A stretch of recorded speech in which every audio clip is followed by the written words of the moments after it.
Okay, so I feel like this has to be talked about. This is really bad.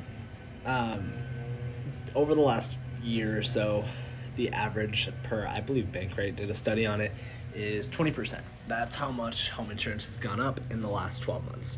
Before that, it was probably roughly another 20%, maybe a little less.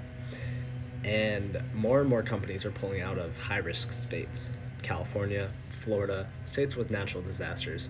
Citizens is pretty much the only one left in Florida that really writes policies. We have others, but almost every single house that we sell is written on a Citizens policy.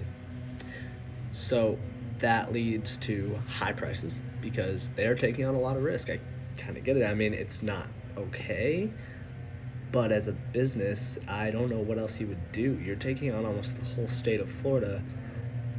If a natural disaster hits, it's going to be really devastating for the insurance company.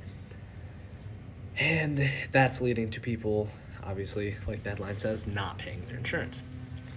For those of you that don't know, if you have a mortgage on your house, if you don't own it outright, you have to have insurance. And if you don't pay for insurance, your lender or the person who holds your mortgage will place insurance on it, and it will be a lot more expensive than regular insurance.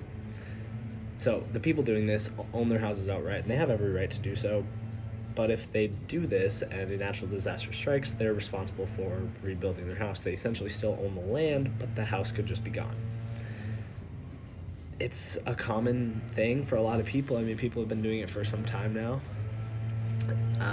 In this particular article, there's a guy in California, which is a little bit lower risk than, he's in Los Angeles, so a little bit lower risk than Florida. But he hasn't had insurance on his house in 25 years, and he's been just fine. But this is not great. Not great. Red flag for sure. Something to watch.